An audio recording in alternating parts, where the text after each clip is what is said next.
Hello students, सुचरी classes में आपका स्वागत है। आज हम क्लास 12 के व्यवसाय अध्ययन का 5th चैप्टर संगठन, इसका लास्ट वीडियो देखेंगे। तो आज का हमारा टॉपिक है विकेंद्रीकरण। विकेंद्रीकरण या डिसेंट्रलाइजेशन। अब हम देखते हैं इसका अर्थ क्या है। तो विकेंद्रीकरण का अर्थ थोड़ा थोड़ा यानी बहुत कुछ मिलता जुलता है अधिकार अंतरण से, लेकिन थोड़ा सा इसमें अंतर है। इसका अर्थ है एक उच्चाधिकारी द्वारा अपने अधीनस्थों को अपेक्षाकृत अधिक मात्रा में अधिकारों का भारार्पण किया जाता है, तो उसे विकेंद्रीकरण कहते हैं। यानी विकेंद्रीकरण एक व्यापक कल्पना है, व्यापक कार्य है।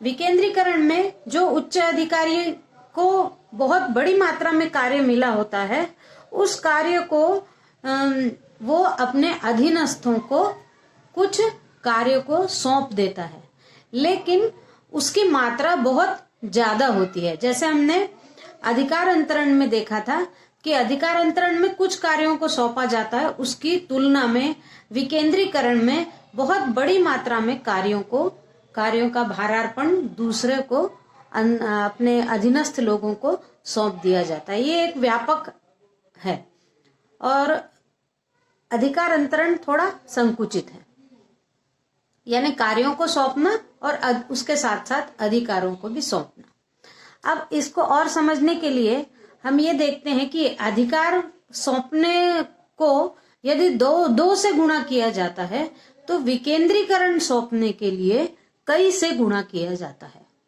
ये इनमें अंतर है। विकेंद्रीकरण यानी कई भारों को अधीनस्थों को दे देना अधिकारों सहित, और अधिकार अंतरण यानी कुछ भारों को सौंप देना अधिकारों सहित। इसकी परिभाषा देखते हैं हम एलन के द्वारा कि विकेंद्रीकरण का तात्पर्य समस्त संगठन में व्यवस्थित ढंग से निर्णय संबंधी अधिकारों को अधीन व्यक्तियों को सौंपने से है। विकेंद्रीकरण का तात्पर्य यानी ये पूरे संगठन से संबंधित कार्यों को सौंपा जाएगा, जबकि अधिकार अंतरण में जो उस प्रबंधक को प्राप्त हैं अधिकार, उनमें से वो कुछ अधिकार कुछ लोगों को दे देता है। यहाँ पर क्या है, पूरे संगठन में बांट दिया जाता है कार्य और अधिकारों को भी। अब हम देखते हैं कि विकेंद्रीकरण की विशेषताएं या लक्षण क्या क्या हैं। तो सबसे पहली विशेषता है कि विकेंद्रीकरण भारार्पण का प्रथम चरण है। यानी जैसे भार दिया जाता है, तो विकेंद्रीकरण का मतलब है कि ये भारार्पण का यानी दूसरे को भार देने का प्रथम चरण है। फिर दूसरा ये है इसकी विशेषता कि भारार्पण का विस्तृत रूप है। जैसे अधिकार अंतरण में भारार्पण कम संकुचित रूप में दिया जाता है, विकेंद्रीकरण में भारार्पण विस्तृत रूप में दिया जाता है, यानी बहुत अधिक भारों को दे दिया जाता है। फिर अधीनस्थों की भूमिका के महत्व में वृद्धि, यानी अब यहाँ पर अधीनस्थों की भूमिका का महत्व बढ़ जाता है बहुत ज्यादा। और जब ये सौंप दिए जाते हैं तो इनके लिए जवाबदेह भी वही होते हैं जिनको सौंप दिया जाता है। जबकि हमने अधिकार अंतरण में देखा था कि वो प्रबंधक कितने भी अधिकार दे दे, लेकिन उत्तरदायी वो प्रबंधक ही रहता है। लेकिन यहाँ पर संगठन में जो अधीनस्थों को सौंप दिया जाता है, तो वो उनकी जवाबदेही होती है। फिर अगला है संपूर्ण संगठन में क्रियान्वित होने वाली प्रक्रिया। ये जो है विकेंद्रीकरण, ये संपूर्ण संगठन में क्रियान्वित होता है। संपूर्ण संगठन इस भारार्पण से प्रभावित होता है। फिर है उच्च स्तर से निम्न स्तर की ओर भारार्पण किया जाता है, यानी जो ऊंचे पद वाले हैं वही नीचे पद वालों को भार देंगे। फिर है अगला, यह प्रबंध की एक तकनीक है। प्रबंधक जो होता है वो इस तकनीक का उपयोग करके लक्ष्य की प्राप्ति करता है। फिर है निर्णय में अधीनस्थों की भागीदारी। तो निर्णय लेने में अधीनस्थ जो होते हैं उनकी भागीदारी होती है, क्योंकि उनके ऊपर कार्य जैसे सौंपे जाते हैं वैसे अधिकार भी सौंप दिए जाते हैं, तो वो वहां पर निर्णय लेने के लिए स्वतंत्र होते हैं। इसलिए जो भी निर्णय किसी प्रक्रम में लिया जाएगा उसके भागीदार अधीनस्थ भी होंगे। फिर अंतिम है इसका विशेषता, अधीनस्थों को परिणाम प्रदर्शित करने का मौका मिलता है। यानी जब उनके ऊपर कार्यभार डाला जाता है, उनको अधिकार दिए जाते हैं, तब वो जो कार्य करके दिखाते हैं ये उनको भी अपनी योग्यता को प्रदर्शित करने का एक मौका मिलता है विकेंद्रीकरण के कारण। उसके बाद अगला टॉपिक है हमारा विकेंद्रीकरण का महत्व या लाभ। तो पहला महत्व या लाभ है, पहला महत्व है उच्चाधिकारियों के भार में कमी। विकेंद्रीकरण से उच्चाधिकारियों के का जो कार्यभार होता है वो हल्का हो जाता है, क्योंकि उच्च अधिकारियों द्वारा कार्य निम्न अधिकारियों को हस्तांतरित कर दिया जाता है, दे दिया जाता है, इसलिए उच्चाधिकारियों के भार में कमी हो जाती है। फिर युवा अधिकारियों को प्रेरणा। विकेंद्रीकरण से युवा अधिकारियों को स्वतंत्र निर्णय लेने का मौका मिलता है और उस कारण से कर्मचारी उत्साह और प्रेरणा से कार्य करते हैं और अधिक परिश्रम और अधिक लगन से कार्य करते हैं। उनको कार्य करने की प्रेरणा मिलती है क्योंकि उनको अधिकार प्राप्त हो जाते हैं कार्य करने के लिए, इसलिए उनका उत्साह भी बढ़ जाता है। फिर प्रेरणा एवं मनोबल में वृद्धि। विकेंद्रीकरण से कर्मचारियों को प्रेरणा मिलती है और उनके मनोबल में भी वृद्धि होती है, क्योंकि उन्हें उच्चतम अधिकारी द्वारा जो भी मुख्य कार्य करने का अधिकार मिल जाता है। नहीं तो छोटे छोटे कार्य करते करते भी कर्मचारी त्रस्त हो जाते हैं। यदि उनको कुछ बड़ा कार्य मिले और उस कार्य को करने के अधिकार भी मिल जाए तो उनके मनोबल में वृद्धि होती है। फिर विविधीकरण को प्रोत्साहन। विकेंद्रीकरण से विविधीकरण को प्रोत्साहन मिलता है, क्योंकि इसमें प्रत्येक कार्य की अलग अलग क्रियाओं के लिए अलग अलग अध्यक्षों की नियुक्ति की जाती है। जब विकेंद्रीकरण किया जाता है तो उच्च अधिकारी के द्वारा एक बड़े से कार्य को कई दूसरे अधिकारियों में बांट दिया जाता है। उस कारण से विविधीकरण यानी जो जिसके स्किल वाला है उसको, जिसके पास जिस कार्य की कुशलता होती है उसको बड़े कार्य में से एक भाग उसका दे दिया जाता है, अगले कुशल कार्यकर्ता को अगला दूसरा भाग दे दिया जाता है। इस प्रकार से विविधीकरण को प्रोत्साहन मिलता है।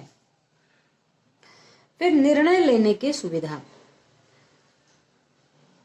विकेंद्रीकरण में उच्च अधिकारी द्वारा अपने अधीनस्थों का वितरण कर दिया जाता है, इससे उन्हें निर्णय लेने में सुविधा होती है। कार्यों का वितरण होने के कारण अपने अपने कार्य में निर्णय लेने की सुविधा हो जाती है। योग्य प्रबंधकों की प्राप्ति। विकेंद्रीकरण संगठन संरचना योग्य प्रबंधकों की प्राप्ति का भी एक महत्वपूर्ण स्रोत है, क्योंकि जब प्रबंधक सरलता से मिल जाते हैं, क्योंकि क्या होता है जब एक एक कार्य का एक एक प्रबंधक होता है या एक उसका सुपरवाइजर होता है तो वो धीरे धीरे अपने अपने विभाग के लिए कार्य करते करते प्रबंधक की भूमिका में आ जाता है। इस कारण योग्य प्रबंधकों का भी निर्माण हो जाता है। फिर है अभिप्रेरणा की प्राप्ति। विकेंद्रीकरण से अधीनस्थ कर्मचारियों को अधिकारों की प्राप्ति होती है और वे अभिप्रेरित होकर कार्य करते हैं उनको। फिर है उद्देश्यानुसार प्रबंध। उद्देश्यानुसार प्रबंध को अपनाना सरल हो जाता है विकेंद्रीकरण की स्थिति में। उद्देश्य के अनुसार प्रबंध यानी जिस विभाग का जो कार्य है उस उद्देश्य को देखते हुए उस विभाग का प्रबंध करना विकेंद्री के कारण संभव हो पाता है। अब हम आगे देखते हैं विकेंद्रीकरण के प्रकार। इसमें विकेंद्रीकरण के 3 प्रकार हैं। पहला है क्षेत्रीय या भौगोलिक विकेंद्रीकरण। इसमें क्षेत्रीय या भौगोलिक विकेंद्रीकरण में उद्योगों का फैलाव होता है। क्षेत्रीय या भौगोलिक विकेंद्रीकरण में संयंत्र, भौतिक सुविधाएं, संगठन की क्रियाओं का विस्तार पूरे देश के स्तर पर संभव हो पाता है। यानी क्षेत्र के अनुसार यदि किसी भी इकाई का विकेंद्रीकरण कर दिया जाए या उसकी भौगोलिक परिस्थिति के अनुसार विकेंद्रीकरण कर दिया जाए तो एक उद्योग पूरे देश में फैल जाता है। भौतिक सुविधाओं और संयंत्र के साथ पूरे देश में वह विभाग फैल जाता है, उद्योग फैल जाता है। फिर है क्रियात्मक विकेंद्रीकरण। क्रियात्मक विकेंद्रीकरण से आशय है पृथक और स्वतंत्र इकाइयों के रूप में संगठन के कार्यों को फैलाना। अलग अलग जगह पर अलग अलग कार्य अपने अपनी स्वतंत्र इकाई के रूप में कार्य करते हैं। जैसे मान लीजिए कोई फैक्ट्री है, किसी फैक्ट्री में एक किसी भी मशीनरी का कोई एक पार्ट बनता है, तो वो पार्ट उस फैक्ट्री में बनता है, उसके बाद वो जहां पर सारे पार्ट इकट्ठा होते हैं वहां चला जाता है और एक जो मुख्य यंत्र बनना है उससे वो बन जाता है। तो ये कहलाएगा क्रियात्मक विकेंद्रीकरण, यानी क्रिया के आधार पर उनको कार्यों को बांट देना। फिर अगला है प्रबंधकीय विकेंद्रीकरण। प्रबंधकीय विकेंद्रीकरण के तहत संगठन के निम्नतम स्तरों पर निर्देशन की सत्ता सौंपी जाती है। निम्नतम स्तर यानी जो सबसे नीचे स्तर है प्रबंध का, उनको भी निर्देश देकर सत्ता सौंप दी जाती है। तो यहाँ पर आज हमने देखा विकेंद्रीकरण क्या है, उसका अर्थ क्या है, परिभाषा, विकेंद्रीकरण की विशेषताएं और विकेंद्रीकरण का महत्व, लाभ और विकेंद्रीकरण के प्रकार। आज यहाँ पर हमारा व्यवसाय अध्ययन 12th क्लास का 5th चैप्टर खत्म होता है। Thank you.